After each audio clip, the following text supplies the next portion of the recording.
Bismillahirrahmanirrahim. Assalamualaikum warahmatullahi wabarakatuh. Alhamdulillah wassalatu wassalamu ala Rasulillah wa ala alihi wa sahbihi wa man walah wa ba'd. Saudara-saudariku dimanapun Anda berada, saya Adi Hidayat izinkan menyapa dan mendoakan kita semua, semoga Allah senantiasa menyayangi, melindungi dan merahmati kita tanpa kecuali.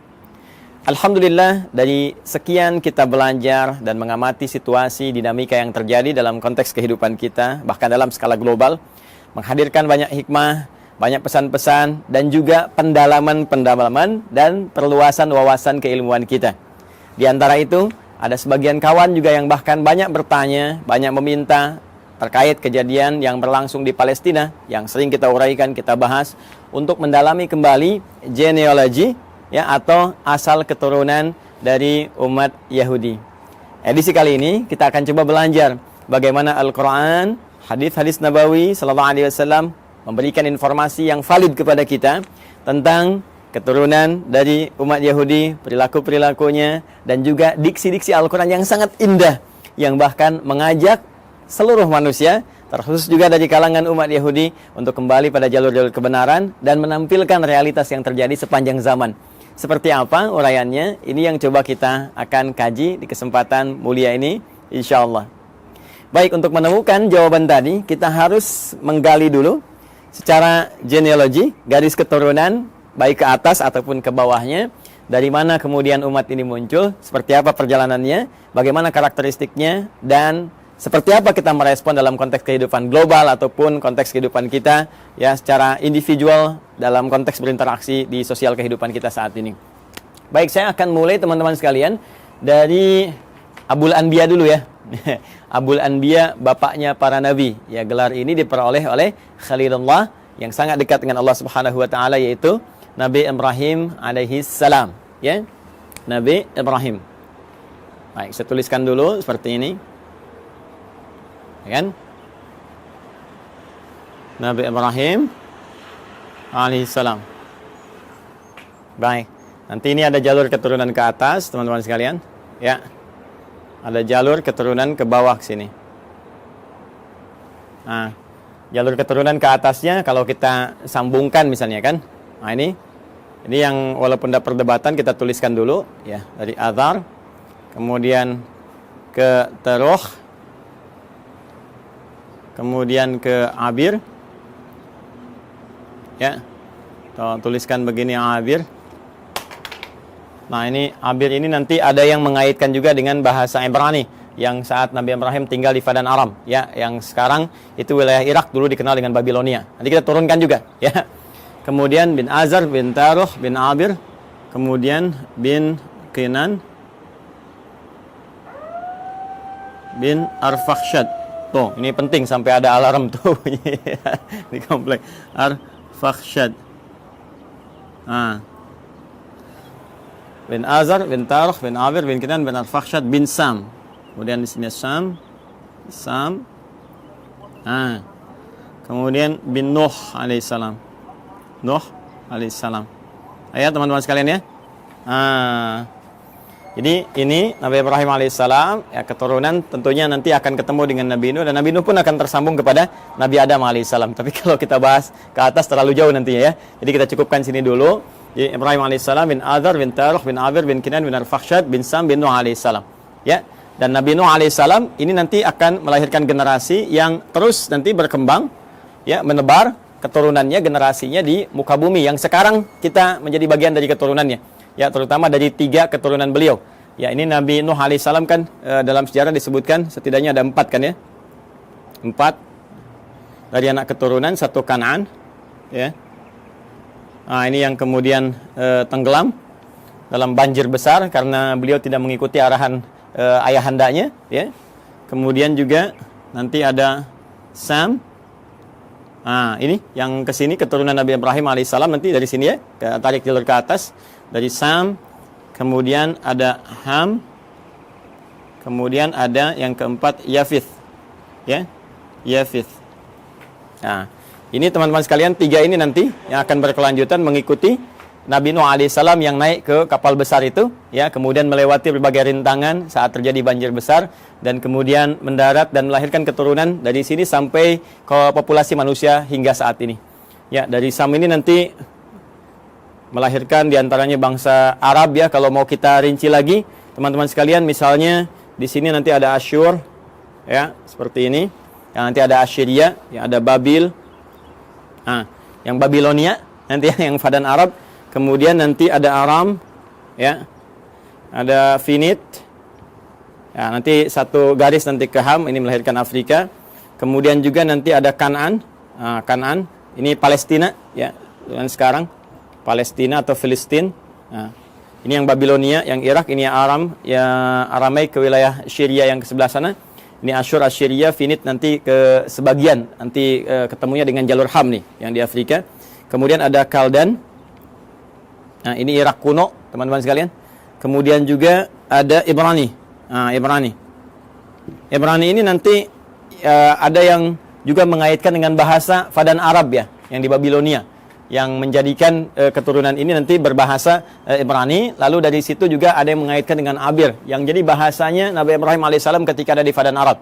Dan ketika hijrah nanti, ya, beliau ke wilayah Syam yang kita masuki sekarang, wilayah Syria, ya, Syria, Yordania, Palestina ada di situ, kemudian juga Libanon. Nah, nanti kemudian bertransformasi bahasanya penyesuaian dengan Aramaik, karena itu nanti dari Ibrani ke Aramaik. Nanti kita gali bagian aspek bahasanya ketika sampai ke sana. Kemudian di sini juga ada Masri, ya, yang nanti melahirkan turunan Mesir karena perpaduan dari sini, ya. Jadi kita temukan Asyur, Babil, kemudian Aram, Finit, Kanaan, Kaldan, Ibrani, Masri, ini diantaranya, ya. Kita 1, 2, 3, 4, 5, 6, 7, 8. Kita hitung, ya, kurang lebih 8. Nah, nanti Sam ini teman-teman sekalian yang populer nanti masuk kepada unsur Semitik yang sekarang, ya, termasuk Arab di dalamnya. Jadi kalau ada kita dengar Smith, ya, musuhnya Keanu Reeves, ya, dalam Matrix itu, ya. Ada si Smith, Sam, bukan itu saja, nanti banyak kalau nanti kita belajar, ya, tentang pemikiran Hollywood.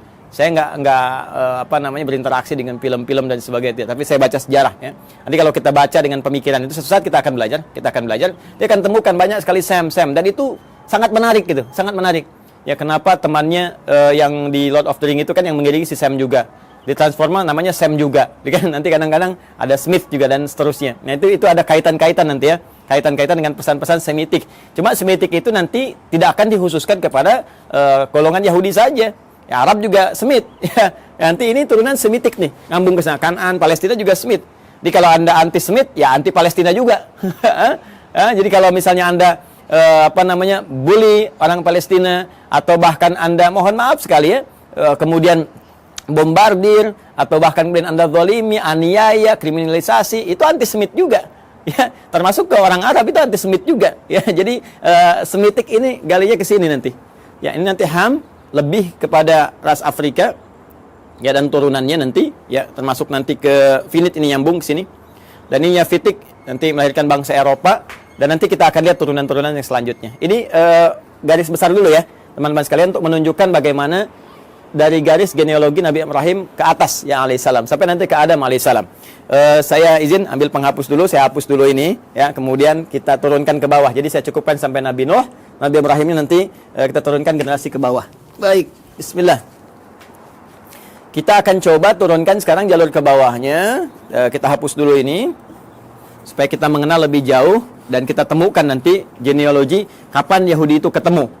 Ya, kapan Yahudi itu ketemu, ya, diksinya.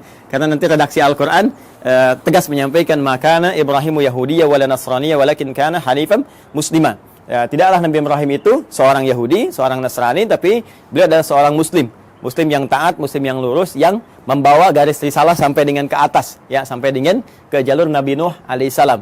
Yang ini nanti akan diturunkan Quran surah keempat ayat 163, yang nanti turunan dari salam Nuh ini sampai juga kepada Nabi Muhammad SAW, ya. Inna auhayna ilaika, ya, kami wahyukan pada Muhammad SAW, dan wahyu ini senapas dengan yang sebelum kamu, ya, kama auhayna ila Nuhin, seperti kami wahyukan kepada Nuh dan nabiyina, ya, setelah nabi-nabi setelah beliau. Jadi nabi-nabi terus sampai ke Ibrahim, sampai ketemu Nabi Muhammad SAW. Nah, ini kurang lebih teman-teman sekalian sampai ke Nabi Nuh ke atas, ya, dari Ibrahim terus sampai Nuh alaihissalam jami'an. Dan sekarang kita akan turunkan bagian Nabi Ibrahimnya turun ke bawah. Ini nanti kita bisa uji ya secara ilmiah dan kita bisa bandingkan. Nanti saya turunkan komparasi, misalnya di Al-Quran bagaimana seperti ini, terus ada kalau kitab-kitab lain, nanti kita bandingkan seperti apa, nanti kita uji kebenarannya secara ilmiah, ya, sehingga ditemukan nilai kebenaran yang kita yakini. Lalu indahnya Al-Quran, silahkan memberi pilihan. Anda yakin dengan Islam, alhamdulillah. Ya, kalaupun Anda tidak dipaksa. Itu pilihan masing-masing. Dan setiap orang bertanggung jawab ketika kembali kepada Tuhannya, kepada Allah Subhanahu wa taala. Objektif kan? Sangat adil kan? Ya, jadi menawarkan, ini dahsyatnya Al-Quran tuh begini. Anda diperkenankan menguji dulu Al-Quran. Ya, sebelum Anda bahkan membacanya, sebelum Anda bahkan ingin mengkajinya. Al-Quran menawarkan diuji, silahkan. Jika Anda ragu, uji. Ya, wa in kuntum fi raibin mimma nazzalna ala abdina fa'tu bi suratin min mithlihi. Al-Baqarah ayat 23. Ya, kata Allah, kalau Anda ragu terhadap wahyu yang kami turunkan kepada hamba terbaik kami Muhammad SAW, silahkan Anda uji, datangkan semisalnya. Ya, coba cari, ada nggak karya manusia yang mirip, ya, seperti firman Allah ini. Perhatikan bahasa saya. Ada nggak karya manusia yang mirip dengan firman Allah ini? Kalau Anda ragu, uji. Dari sisi kebahasaan, silahkan uji. Bagaimana dahsyatnya ini? Untuk membedakan. Ini kan banyak orang Arab di masa Nabi yang fasih-fasih luar biasa. Ya, dan mereka nggak ada yang mampu dan mengakui ini bukan karya manusia. Kalau tiba kemudian ada orang sekarang yang nggak lebih fasih daripada orang dulu, nggak lebih pintar bahasa zaman dulu, mengatakan misalnya Al-Quran itu karya manusia, maka ini nampaknya kurang minum susu. Pengetahuannya kurang luas. Ya, orang yang paling pakar aja, penutur aslinya mengatakan ini bukan dan tak mampu mendatangkan semisalnya, maka turunan ini yang lebih lemah ke bawahnya, ya, apalagi zaman sekarang, itu mustahil bisa menjual Al-Quran. Tapi Al-Quran tetap membuka. Silahkan. Dari segi isinya, silahkan Anda kaji. Ya, dari aspek manapun silahkan. Setelah Anda menemukan bahwa ini mustahil nih, ya, kata-kata manusia, karya manusia, dan Anda meyakini, oh ini bahasa lain, walaupun ini jalan menuju firman Allah. Ya, bagi kami orang Islam sudah yakin, la raiba fi. Karena itu di pembuka Quran jelas dikatakan, dzalikal kitabu la raiba fi. Semua isi Al-Quran ini nggak ada keraguan, mesti kita yakin. Nah, Anda yang belum yakin silahkan kaji. Nggak ada kitab di muka bumi yang menawarkan sebelum berinteraksi dengannya untuk diuji dulu. Setelah itu pun, silahkan gali, silahkan kaji. Afala yatadabbaruna Al-Quran? Kenapa Anda nggak kaji? Kenapa nggak dalami? Kenapa Anda tiba-tiba menyoal yang Anda tidak tahu? Ini kan menarik. Ya, ada yang nuduh, ini Quran rekayasa, ini Quran produk budaya. Baca Quran aja enggak? Dikaji juga enggak? Ini sisi ilmiahnya di mana? Ya, kita kan menyimpulkan sesuatu setelah kita lihat dulu, analisis dulu, baru kita simpulkan. Ini ngaji enggak, baca enggak, menganalisis tidak, atau cuman lihat, cuman baca, tapi enggak paham artinya, lalu menyimpulkan. Ini kan menarik kan ya? Maka silahkan teman-teman sekalian. Nah, nanti dari sini Quran menawarkan, Quran memperbandingkan, ada komparasi, dan Quran juga mengatakan silahkan cek, silahkan uji, silahkan bandingkan. Kalau Anda yakin dengan kebenaran, dahsyatnya, walaupun apa yang ditampilkan Al-Quran benar, tetap memberikan peluang kepada Anda untuk memilih secara objektif dan tidak memaksa. La ikraha fid din, tidak ada paksaan ya untuk masuk ke dalam Islam. Lakum dinukum waliyadin, bagi Anda yang Anda yakini, bagi kami yang kami yakini. Tapi semua punya konsekuensi ketika kembali pada Allah Subhanahu wa taala. Baik. Sekarang kita kembalikan ke Nabi Ibrahim alaihissalam. Teman-teman sekalian, mari kita bagi genealogi turunan ke bawahnya ya Nabi Ibrahim. Nah, ini spidol sudah mulai akan habis, dengan turunan ke atas saja. Saya ganti dengan yang baru. Kita ke bawah dulu ya. Nah, seperti ini saya turunkan satu. Kemudian di sini saya turunkan dua karena keterbatasan papan tulis. Ustaz, kenapa enggak yang lebih besar aja papan tulisnya supaya banyak? Begini Nona, begini Tuan, begini Joni, Cepi, dan kawan-kawan sekalian. Ini akses naik ke rooftop di Quantum Ahyar Institute. Pintunya hanya cukup untuk yang ini. Insya Allah nanti kita sesuaikan. Mungkin dari bawah kita tarik ke atas agak panjang. Ya, Bismillah teman-teman. Ini 3, ini 4. Saya cukup-cukupin ya. Ya, kita ambil dulu Quran surah ke 3 Ali Imran di ayat 33. Kemudian kita tambahkan Quran surah kedua Al-Baqarah ayat 132. Ya, dari 131 dulu. Nah, nanti ke 132 ke sini. Ya. Saya mulai dengan Ali Imran dulu ayat 33. Ya, mari kita fokus lihat sinak di paling kiri di mushaf standar ya, sebelah kiri, agak ke atas sedikit. Innallaha astafa Adam wa Nuha wa ala Ibrahim wa ala Imrana 'alal 'alamin. Sungguh Allah Subhanahu wa taala memilih di antara sekian hambanya itu ya golongan-golongan manusia tertentu ya dengan pribadi tertentu, karakter tertentu, dipilih oleh Allah menyampaikan risalah Allah Subhanahu wa taala. Ya, di antara mereka adalah ya, manusia pertama, Adam alaihissalam, sebagai penata pondasi awal kehidupan manusia di muka bumi. Innallaha astafa Adam wa Nuha. Nah, ini kemudian rasul pertama. Kalau Adam tadi nabi pertama, kemudian Nuh alaihissalam rasul pertama. Yang ini saya turunkan ini, ya. Bin Nuh Matusyail bin ini dari Sam ke Nuh bin Matusyalah bin Kinan bin Anwas bin Tis bin Adam alaihissalam. Jadi dari Adam sampai ke Nabi Nuh alaihissalam. Wa Nuha wa ala Ibrahim. Kemudian keluarga Ibrahim. Nah, ketika menyebutkan Ibrahim disebutnya ala Ibrahim. Al Ibrahim, keluarga besar Ibrahim. Ya. Jadi kalau al ini teman-teman sekalian, ini menunjuk pada keturunan ke bawah ya. Terus tanpa batas nih. Ya, keturunan terus tanpa batas sampai dia berakhir. Ya. Makanya kalau ada surah Ali Imran berarti dari Imran dengan Hanna ke Maryam ke Isa, gitu kan? Nah, keturunan Ibrahim ini siapa saja? Nah, ini yang kita bahas wa ala Ibrahim ya wa ala Imrana 'alal 'alamin, dan juga keluarga besar Imran dari semesta alam. Kami pilih untuk misi dan risalah tertentu. Kemudian yang menarik ya teman-teman sekalian, ala Ibrahim ini nanti ada yang spesifik disebut dengan anak keturunan. Jadi kalau al itu terus ya sampai keluarga, sampai turunan ke bawah.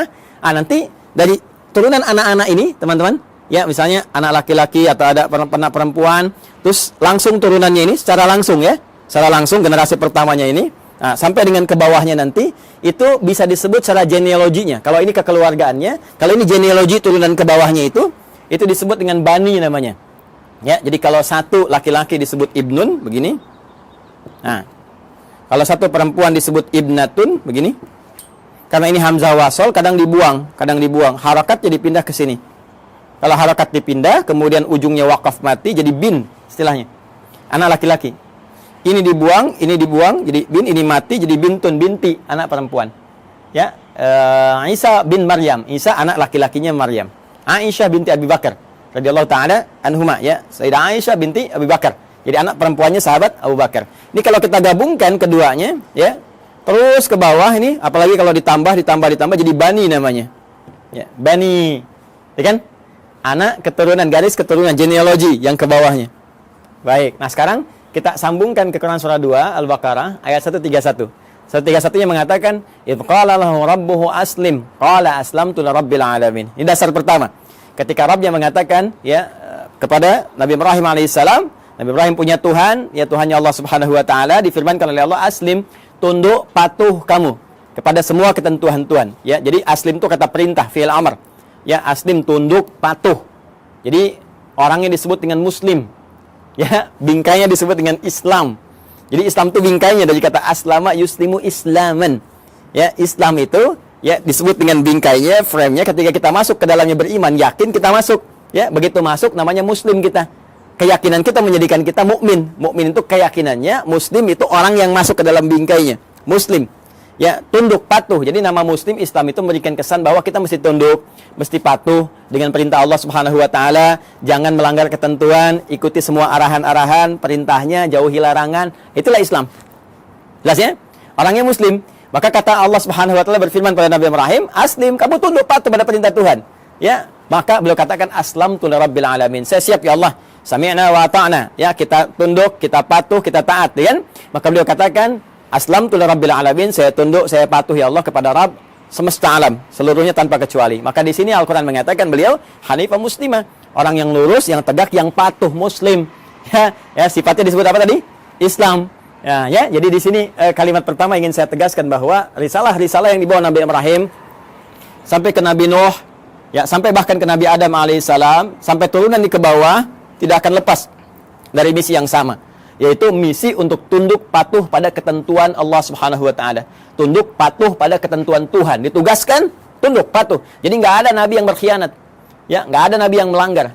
Nggak ada nabi yang bergeser pada ketentuan Tuhan. Semua dijaga, penjagaannya disebut maksum. Karena itu sifat nabi, rasul itu punya sifat maksum, terjaga dari salah. Kalaupun naluri manusianya ingin berbuat salah, maka diluruskan. Tidak, ini ya, ini yang benar. Ya, walaupun bergeser dari nilai-nilai risalah ke kemanusiaan, nanti akan ditarik kembali. Ini manusia. Ya, sedangkan kamu punya visi kerasulan. Kamu manusia, kerjakan sifat kemanusiaannya, itu normal, itu biasa. Tapi risalah kerasulan menjagakan kamu terjaga dari perbuatan-perbuatan yang menyimpang. Maka disinilah kemudian kepatuhan, ketundukan itu dibangun. Karena itu, kepatuhan, ketundukan dalam bahasa Arab itu disebut dengan Islam namanya. Orangnya muslim. Karena itu semua risalah bahkan dari Nabi terakhir Nabi Muhammad SAW sampai ke atas, risalahnya risalah Islam. Risalah yang menjadikan mereka tunduk patuh kepada Allah dan tidak menyimpang, tidak merubah apapun. Ini penting kalimat terakhir ini saya katakan, tidak menyimpang, tidak merubah apapun, termasuk merubah firman-firman Allah, ketentuan Allah, ya, hanya sebatas urusan-urusan dunia. Tidak, jauh daripada itu. Jelas ya? Nah, kemudian amanat ini disampaikan kepada generasinya. Nah, ini dia nih. 132. Wa wassa biha Ibrahimu banihi. Dan mulai muncul. Wassa biha Ibrahimu banihi wa Yaqub. Muncul Yaqub. Ya baniya innallaha astafa lakumuddin fala tamutunna illa wa antum muslimun. Ya, maka Ibrahim mewasiatkan kepada generasinya termasuk nanti Yaqub. Kita lihat nanti Yaqub itu siapa. Baik, Ibrahim mewasiatkan kepada generasinya. Nah, ini genealogi ke bawahnya. Diwasiatkan ke bawahnya. Ya, sungguh Allah telah menetapkan bagi kalian satu tuntunan yang benar, pedoman yang benar yang harus dipatuhi. Ya, pedoman tuntunan frame tadi itu din, ya. Din kita kan namanya Islam tadi, ya, frame-nya kan Islam kan? Makanya di Quran surah ketiga, Quran surah 3 ayat 19 itu kata din disandingkan dengan Islam. Din disandingkan dengan al-Islam. Ya. Innad dina 'indallahil Islam. Innad dina 'indallahil Islam. Tadi frame-nya disebut Islam, kalau kita masuk frame ya ke dalamnya karena yakin patuh, tunduk, ya yakin tanpa ragu disebut iman, orang yang mukmin atau amanah atau amanu. Jadi begitu kita masuk disebut ya ayyuhalladzina amanu. Frame-nya disebut Islam. Kalau sudah masuk mesti tunduk, patuh untuk mengerjakan semua ketentuan. Makanya nanti semua ketentuannya disebut silmi namanya. Quran surah kedua ayat 208. Ya ayyuhalladzina amanu, ay orang yang telah yakin ya tanpa ragu, udkhulu fis silmi. Maka tunaikan semua ketentuan-ketentuan dalam frame ad-din ini. Apa frame-nya? Islam. Artinya harus tunduk, harus patuh. Ya, karena itu di lain kesempatan Nabi Ibrahim menyebutkan di Quran surah kedua ayat 132, ya, innallaha astafa lakumuddin. Allah telah memilihkan bagimu frame kehidupan yang ada pedoman di dalamnya, yaitu Islam. Patuh, ya. Ke siapa ini disampaikan? Banihi. Bani kepada keturunan-keturunannya, anak-anaknya secara genealogis, ya. Nah, ini dia yang secara genetik kita akan turunkan. Siapa anak-anak ini? Bahkan di ayat ini diberikan kisi-kisi, salah satunya ada Yaqub. Siapa Yaqub itu? Kita yang coba akan turunkan, teman-teman. Baik, izin saya hapus dulu ini. Yang ini saya hapus. Ya, supaya nanti kita mudah menurunkan keturunan secara genetik dari yang ini dulu.